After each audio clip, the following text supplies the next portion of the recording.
కార్తీక పురాణం 4వ రోజు పారాయణం. సప్తమాధ్యాయము. ఓ జనకరాజేంద్ర, కల్మషగ్నమైన కార్తీక మహత్యంలో పుష్పార్చన దీప విధానాలను చెబుతాను విను. పుష్పార్చన ఫలదాన దీప విధి విశేషములు. ఈ కార్తీక మాసంలో కమలనాభుడైన శ్రీహరిని కమలాలచే పూజించటం వలన కమలాసని అయిన లక్ష్మీదేవి ఆ భక్తుల ఇండ్ల స్థిర నివాసం ఏర్పరచుకుంటుంది. తులసి దళాలతో గాని, జాజి పువ్వులతో గాని, మారేడు దళాలతో గాని పూజించేవారు తిరిగి ఈ భూమిపై జన్మించరు. ఎవరైతే ఈ కార్తీకంలో భక్తియుతులైన పండ్లను దానం చేస్తారో వారి పాపాలు సూర్యోదయానికి చీకట్ల వలె చెదిరిపోతాయి. ఉసిరి చెట్టు కింద విష్ణువును ఉసిరికాయలతో పూజించేవారిని తేరి చూడడానికి యమునికి కూడా శక్తి చాలదు. కార్తీకంలో ఎవరైతే సాలగ్రామాన్ని తులసీ దళాలతో పూజిస్తారో వారికి మించిన ధన్యులెవరూ ఉండరు అనడంలో అతిశయోక్తి కాదు. బ్రాహ్మణ సమేతులై ఉసిరి చెట్టు ఉన్న తోటలో వనభోజనమును చేసేవారి మహాపాతకాలు సైతం మట్టిగలిసిపోతాయి. బ్రాహ్మణ సమేతులై ఉసిరి చెట్టు కింద సాలగ్రామ పూజ చేసేవారు వైకుంఠాన్ని పొంది విష్ణువు వలె ఆనందిస్తారు. ఎవరైతే కార్తీక మాసంలో విష్ణువాలయంలో మామిడాకుల తోరణం కడతారో వాళ్లు పరమపదాన్ని పొందుతారు. పువ్వులతో గాని, అరటి స్తంభాలతో గాని మండపం కట్టిన వాళ్లు వైకుంఠములో విష్ణువు సామీప్యాన్ని పొందుతారు. ఒక్కసారైనా శ్రీహరికి సాష్టాంగ దండ ప్రణామమును చేసిన వాళ్లు అశ్వమేధ పుణ్యవంతులు అవుతారు. విష్ణువునకు ఎదురుగా జప, హోమ, దేవార్చనలు చేసేవాళ్లు పితరులతో సహా వైకుంఠానికి వెళ్లి సుఖిస్తారు. స్నానం చేసి తడిబట్టలతో ఉన్నవానికి పొడిబట్టను దానం చేసిన వాడు 10,000 అశ్వమేధాల ఫలాన్ని పొందుతాడు. ఆలయ శిఖరంపై ధ్వజారోహణం చేసిన వారి పాపాలు గాలికి పుష్పము పరాగము వలె ఎగిరిపోతాయి. నల్లని లేదా తెల్లని అవిసపూలతో హరిపూజను చేసిన వారికి 10,000 యజ్ఞాల ఫలితము ప్రాప్తిస్తుంది. కార్తీక మాసమందు ఏ స్త్రీ అయితే బృందావన గోమయంతో అలికి పంచరంగులతోనూ శంఖ పద్మ స్వస్తికారినంద దీపాన్ని అర్పించడం వలన కలిగే పుణ్యాన్ని 1000 నోళ్ల ఆదిశేషుడైన పొగడలేడు. ఈ కార్తీక మాసంలో శివుని జిల్లేడు పూలతో పూజించినవాడు దీర్ఘాయువై అంత్యాన మోక్షాన్ని పొందుతాడు. విష్ణువాలయంలో మండపాన్ని అలంకరించిన వారు హరిమందిరంలో చిరస్థాయిగా ఉంటారు. హరిని మల్లె పువ్వులతో పూజించిన వారి పాపాలు సర్వనాశనమైపోతాయి. తులసి గంధముతో సాలగ్రామ పూజను చేసిన వారు వైకుంఠాన్ని పొందుతారు. విష్ణు సన్నిధిలో నాట్యము చేసిన వారి యొక్క పూర్వ సంచిత పాపాలన్నీ నాశనమైపోతాయి. భక్తియుక్తులై అన్నదానమును చేసేవారి పాపాలు గాలికి మంచు తునకలలా ఎగిరిపోతాయి. ప్రత్యేకించి కార్తీక మాసంలో నువ్వుల దానము, మహానదీ స్నానము, బ్రహ్మపత్ర భోజనము, అన్నదానము ఈ 4 ఆచరించడం ధర్మంగా చెప్పబడుతుంది. స్నాన దానాదులను ఆచరింపని వారు, లోభి అయి యథాశక్తిగా చెయ్యని వారు 100 జన్మలు కుక్కగా పుట్టి కడపట చండాల యోనిని జన్మిస్తారు. కార్తీక వ్రత శూన్యులు మరు జన్మలో గాడిదగా పుట్టి తదుపరి 100 పుట్టుకలు సునక యోనిని జన్మిస్తారు. కార్తీక మాసంలో శ్రీహరిని కదంబ పుష్పాలతో పూజించిన వారు సూర్యమండలంలోనే నివసిస్తారు. ఓ జనక మహారాజా, కార్తీక మాసంలో ఎవరైతే అవిస పువ్వుల మాలను తాము ధరించి తదుపరి అవిస పువ్వుల మాలికలతో శ్రీహరిని పూజిస్తారో వారు స్వర్గాధిపతులు అవుతారు. మాల్యములు, తులసి దళాలతో విష్ణువును పూజించే వడితలు వైకుంఠాన్ని పొందుతారు. ఇంకొక సూక్ష్మాన్ని చెబుతాను విను. ఆసక్తులైన వాళ్ళు ఈ శ్లోకం చెప్పాలి. కార్తీకే భానువారే తో స్నాన కర్మ సమాచరేత్ మాస స్నానేన యత్ పుణ్యం తత్ పుణ్యం లభతే నృపా ఆధ్యాంతియేతిదో మధ్యమే చ దినే యః స్నానమాచరేత్ మాస స్నాన ఫలం తేన లభ్యతే నాత్ర సంశయః. అంటే కార్తీక మాసంలో ఆదివారం నాడు లేదా శుక్ల పాడ్యం నాడు గాని, పూర్ణిమ నాడు గాని, అమావాస్య నాడు గాని సంకల్పరహితంగా ప్రాతస్నానం ఆచరించడం వలన కూడా ఆ మాసమంతా స్నానం చేసిన పుణ్యం లభిస్తుంది. ఆ పాటి శక్తి కూడా లేని వాళ్ళు కార్తీక మాసం నెల రోజులు ఈ సంపూర్ణ కార్తీక మహాపురాణాన్ని చదివినా వినినా కూడా స్నాన ఫలాన్ని పొందుతారు. కార్తీక మాసము సాయంకాలాల్లో దేవాలయాల్లో శివ విష్ణు స్తోత్రాలను పఠించేవారు కొంతకాలము స్వర్గలోకంలో ఉండి అనంతరం ధ్రువలోకాన్ని పొందుతారు.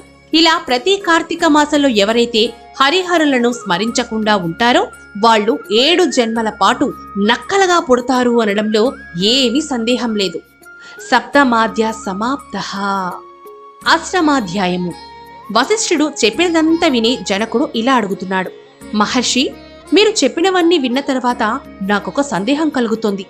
వర్ణసాంకర్యాది మహాపాపాలను చేసిన దుర్జనులు వేదత్రయోక్తాలైన ప్రాయశ్చిత్తాలను చేసుకొనదే పరిసిద్ధులు కారు అని సమస్త ధర్మ శాస్త్రాల్లోనూ ఘోషిస్తూ ఉండగా కేవలం కార్తీక వ్రతాచరణ ధర్మలేశము చేతనే సమస్త పాపాలు హరించుకునిపోయి వైకుంఠాన్ని పొందుతారని చెప్పడంలోని మర్మమేమిటి? ఇది అసలు ఎలా సంభవం? అత్యంత స్వల్పమైన పుణ్యమాత్రము చేతనే గొప్ప గొప్ప పాపాలు ఎలా నశించిపోతాయి? గండ్రగొడ్డలతో కూడా కూలనేయ సాధ్యము కాని మహాపర్వతాన్ని కేవలం కొనవ్రేలిగోటుతో కూల్చడం సాధ్యమవుతుందా? అగ్ని దగ్ధమవుతున్నా ఇంటిలో ఉన్నవాడు ఆ మంట మీద పురుషుడు నీళ్లు జల్లినంత మాత్రాన అగ్ని ప్రమాదము తొలగిపోతుందా? ఏ మహానది ప్రవాహంలోనో కొట్టుకొనిపోయే వారిని ఓ పాటి గడ్డె పరక గట్టుకు చేర్చగలుగుతుందా? తనకు తానే కొండ చర్యల్లోని ఏ లతా సూత్రాన్నే పట్టుకున్నంత మాత్రం చేతనే నదీపాత వేగాన్నుంచి సంరక్షించబడతాడా? వశిష్ఠ, ఈ విధమైన దృష్టాంతాల రీత్యా మహాపాపులైన వాళ్లు సైతము అతి స్వల్ప కార్యమైన కార్తీక వ్రత ఆచరణం వలన పాపరహితులు పుణ్యాత్ములు ఎలా అవుతారు? వీటికి సమాధానమేమిటి అని జనకుడు అడగగా జనకుడి ప్రశ్నలకు జ్ఞానహాసమును చేస్తూ ఇలా చెప్పసాగారు వశిష్ఠులు. జనకుని ప్రశ్నలకు వశిష్ఠుని జవాబు. వశిష్ఠ ఉవాచ. మంచి విమర్శ చేశావు మహారాజా, చెప్తాను విను. ధర్మాన్ని సూక్ష్మముగా చింతించాలే గాని స్థూల రూపాన్ని మాత్రమే ఆలోచించకూడదు. అదీకాక వేద శాస్త్ర పురాణాలన్నీ కూడా అనేక ధర్మ సూక్ష్మాలను మనకందిస్తున్నాయి. ఆయా ధర్మ సూత్రాల వలన కొన్ని పర్యాయాల్లో గొప్ప గొప్ప పుణ్యాలు స్వల్పమైనవిగాను, స్వల్ప పుణ్యాలు గొప్పవిగాను పరిణమిస్తూ ఉంటాయి. ధర్మాలన్నీ గుణత్రయంతో కూడుకుని స్వల్ప నల్పతలను సిద్ధింపచేసుకుంటాయి. మూల ప్రకృతి అయిన మహామాయ కారణంగా సత్వర జస్త మస్సులనే 3 గుణాలు కూడా ఏర్పడ్డాయి. వీటిలో సత్వగుణ ప్రధానమైనవి ధర్మ సూక్ష్మాలు. కర్మకాండ, తపస్సు, ప్రాయశ్చిత్తాలన్నీ కూడా రజోగుణం వలన ఏర్పడ్డాయి. తర్కము, దైవేతర చింతనంతో సాగించే దైవీయ కృత్యాలు, ఆచరించే దాన ధర్మాలు ఇవన్నీ కూడా ధర్మం యొక్క స్థూల స్వరూపాలు. ఇవి తమో గుణము వలన ఏర్పడతాయి. వీటిలో సత్వగుణ ప్రధానముగా ఆచరించే ధర్మాలు స్వల్పముగా తోచినప్పటికీ దేశకాల యోగ్యతాదుల వలన విశేష ఫలాలను ఇస్తాయి. దేశము అంటే పుణ్యక్షేత్రం, కాలము అంటే పుణ్యకాలం, యోగ్యత అంటే పాత్రత, బ్రహ్మజ్ఞత కలవాళ్లు ఈ మూడింటిని చింతించకుండా చేసే సర్వధర్మాలు తామసాలు. వీటి వలన పాపాలు నశించవు. కాబట్టి దేశకాల యోగ్యతలను విచారించి చేసేవే సత్వధర్మాలు. వీటిలో కొన్ని సమకూడి కొన్ని సమకూడక జరిపేవి రజోగుణ ధర్మాలని వేరే చెప్పనక్కరలేదు. జనకరాజా, అన్నిటికీ కర్మమే మూలము. ఎవరి కర్మను బట్టి వారికి ఫలితాలుంటాయి. అయినప్పటికీ మనిషికి జ్ఞానము అనేది ఉన్నందువలన ఆచరించే ధర్మాలను పై మూడింటితో పోల్చుకొని ప్రయత్నపూర్వకంగానైనా ఆచరించాలి. ఈ విధంగా 3 కలిసి వచ్చినప్పుడు ఆచరించిన ధర్మము అక్షయ ఫలితాన్నిస్తుంది. రాజా, పర్వతమంతా ఎత్తుకట్టెలను పేర్చి వాటి మధ్య గురివిందగింజంత అగ్నికణాన్ని ఉంచితే ఆ అగ్నికణము ఆ కట్టెలను ఎలా కాల్చివేయగలుగుతుందో, సువిశాలమైన నట్టింట పెట్టిన నలుసంత దీపము ఆ ఇంటి చీకట్లను ఎలా తొలగిస్తుందో, గుండిగెడు మురికి నీళ్లను ఒక్క ఇడుపు గింజ ఎలా శుభ్రపరుస్తుందో, అదే విధంగా తెలిసిగాని తెలియకగాని పుణ్యకాలములో పుణ్యక్షేత్రములో పుణ్యమూర్తుల వలన ఆచరించే ధర్మము అనంత పాపాలను దగ్ధం చేసి మోక్షానికి మార్గాన్ని వేస్తుంది. ఇందుకు ఉదాహరణగా ఒక కథ చెప్తాను విను.